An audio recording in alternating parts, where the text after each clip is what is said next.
Монгол улсад эмийн үн олон улсын жишгээс 5.4-өөс 15.6 дахин өндөр үнэтэй байна.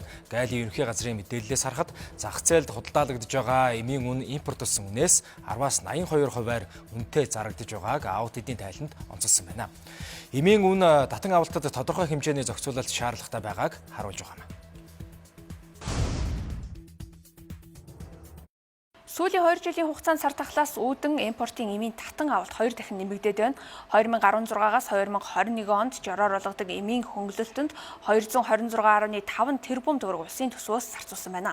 5 жилийн хугацаанд нийт олгосон эмийн хөнгөлөлтийн 51%-ийг даралт бууруулах хепатитын ВЦ вирусын эсрэг эм, халдварын эсрэг эм эзлэж байна. За гэвч эдгээр өвчнөөс үүдэлтэй нас баралт буурахгүй байгаа нь санхүүжилтийг үр нөлөөтэй ашигласан тодорхой бус байна. За мөн даралт бууруулах 6 төрлийн бусад улс орнуудтай харьцуулахад 5-аас 15%-аар өндөр үнэтэй зарагдж байгаа нь аудитын шалгалтаар ил болоод байна. Яагаад эмийн өндөр байна вэ гэхээр маш олон шалтгаантай л да. Монгол улсын эмийн зах зээл өөрөө жижигхэн. Маш жижиг зах зээл шүү дээ, тий. Тэгээд жижиг зах зээл рүү бол мэдээж бага хэмжээний бүтээгдэхүүн орж ирнэ бусад орнтой харьцуулахад. Бага хэмжээний бүтээгдэхүүн орж ирж байгаа учраас бол үнэтэй сарагтаад байна шүү дээ. Цаанаасаа нийлүүлж байгаа.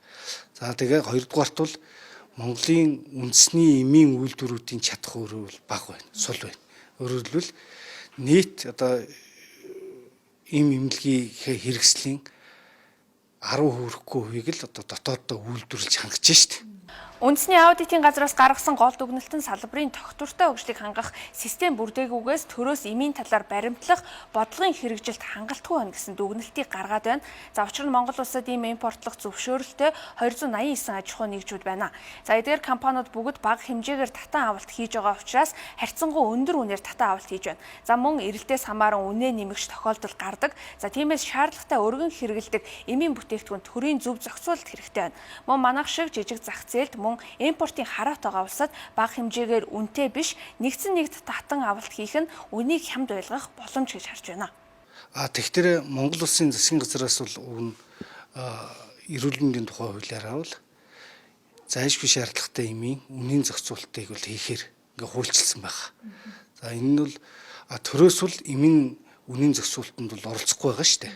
Эмийн хатуу зохицуулалттай одоо өндөр хяналттай улс орн бол одоо эмийнхээ үнийг бол мэдээж одоо төрөөс зохицуулаад явжээдэг хяндаг тийм тогтолцоо бол байхгүй байгаа шүү дээ.